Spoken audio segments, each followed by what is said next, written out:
ಒಳಗೆ ತೂಗ ಹೊಡಿತಾರೆ ನೀವು ಹೇಳ್ತಾ ಇದ್ದೀರಿ ಅವ್ರು ಹೊಡಿತಾರೆ ಮತ್ತು ಸತ್ಯನೂ ಅದ. ಆದ್ರೆ ನಿಮಗೆ ನ್ಯಾಯಬದ್ಧವಾಗಿ ಕೊಡೋರು ಯಾರು ಅಂತ ಯಾವ ಸಕ್ಕರೆ ಫ್ಯಾಕ್ಟ್ರಿ ಮಾಲೀಕರು ಇವತ್ತು ರಾಜಕಾರಣಿಗಳಿದ್ದಾರೆ ಮ್ಯಾಕ್ಸಿಮಮ್ ಎಲ್ಲ ಸಹಕಾರಿ ಸಂಘದ್ದು ಕೆಲವೊಬ್ಬರಿಂದ ಸ್ವಂತ ಮಾಡ್ಕೊಂಡಿದ್ದಾರೆ.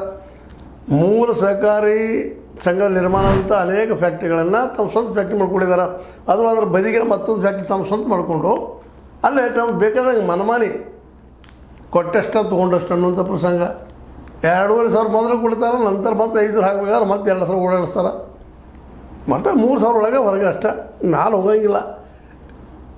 ಇದೆಲ್ಲರಿಗೂ ಗೊತ್ತಿದ್ದಂಥ ಓಪನ್ ಸೆಕ್ರೆಟರಿ ಇಟ್ಟೆಲ್ಲ ಇದ್ದಾಗ ಇದನ್ನು ಬೆಳಿಬೇಕಾ? ಮತ್ತು ಇಂಥ ಕೆಟ್ಟ ಪ್ರಸಂಗದಲ್ಲ ಅದಕ್ಕೆ FRP ಫಿಕ್ಸ್ ಮಾಡಿದಾರೆ. 15 ದಿವಸ ಅದಕ್ಕೆ ನೀವು ಕೊಡಬೇಕಂತ ಹೇಳಿದ್ರೆ ಸೆಂಟ್ರಲ್ ಗೌರ್ಮೆಂಟ್ ಹೋಗಲಿ ರಿಕವರಿ ಏನಾರ ಹಾಳಾಗಿ ಹೋಗಲಿ, ಅದ್ರ ತೂಕ ಆದಷ್ಟು ಕೊಡ್ತಾರಲ್ಲಪ್ಪ 15 ದಿವಸ ಒಳಗೆ ಅಂದ್ರೆ ಅದೂ ಇಲ್ಲ. ಕಾನೂನು ಇದ್ದೂ ಕೊಡೋದಿಲ್ಲ. ಏನು ಮಾಡ್ಬೇಕೀಗ ರೈತ?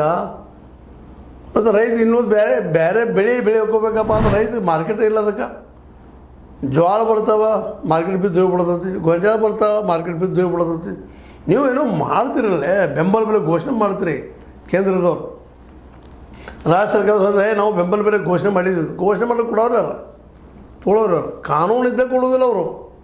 ಅದು ಶುಗರ್ ಫ್ಯಾಕ್ಟ್ರಿ ಸರ್ಕಾರದ ಮಾನ್ಯತೆ ಬಿಡೋಂಥವೆಲ್ಲ ಕೆಟ್ಟ ತಕ್ಷಣ ಲಾಸ್ ಅಲ್ರಿ. ಸಾರಾಯಿ ತಯಾರು ಮಾಡ್ತಾರೆ, ಅದ್ರೊಳಗೆ ಸಕ್ಕರೆ ತಯಾರು ಮಾಡ್ತಾರೆ, ಮಾರಾಟ ಮಾಡ್ತಾರೆ, ಬೇರೆ ಮಳ್ಳಿ ಮಾರ್ಕೊಳ್ತಾರೆ. ಒಂದಲ್ಲಿ ತಮ್ಮಲ್ಲಿ ಇಥನಾಲ್ ಇರಲಿಲ್ಲ ಅಂದ್ರೆ ಆ ಫ್ಯಾಕ್ಟ್ರಿ ಇರಲಿಲ್ಲಪ್ಪ ಅಂತಂದ್ರೆ ಗಂಟಂತ ಏನೂ ಲಾಸ್ ಇಲ್ಲಲ್ಲ, ಅದು ಕೆಟ್ಟ ತಕ್ಷಣ ಲಾಸ್. ಮತ್ತು ಅದರಲ್ಲೂ ರೈತ ಪಾಪ ಬೆಳೆದಿರ್ತದ, ಎಷ್ಟು ಅಡ್ಡಿರ್ತಾರೆ ಪಾಪ ಅವ್ರು ರೈತರು. ಬೇಡ ರೈತರಿಗೆ ಗೊತ್ತದ ಸಂಕಟ, ಆದರೆ ಅವ್ರು ಯಾರೂ ಅದ್ರ ಬಗ್ಗೆ ತಲೆ ಕೆಡಿಸ್ಕೊಳ್ಳೋದಿಲ್ಲ, ಯಾರೂ ಇರಲಿ. ಮತ್ತು ಮೇಲಾಗಿ ಇತ್ತೀಚೆಗೆ ನಿಮ್ಗೆ ಗೊತ್ತದ ಅಲ್ಲೇನೋ ಸಹಕಾರ ಬ್ಯಾಂಕ್ದಾಗ ಅಲ್ಲಿ ಲೋನ್ ತೊಗೊಳ್ತಾರೆ ಅವರು.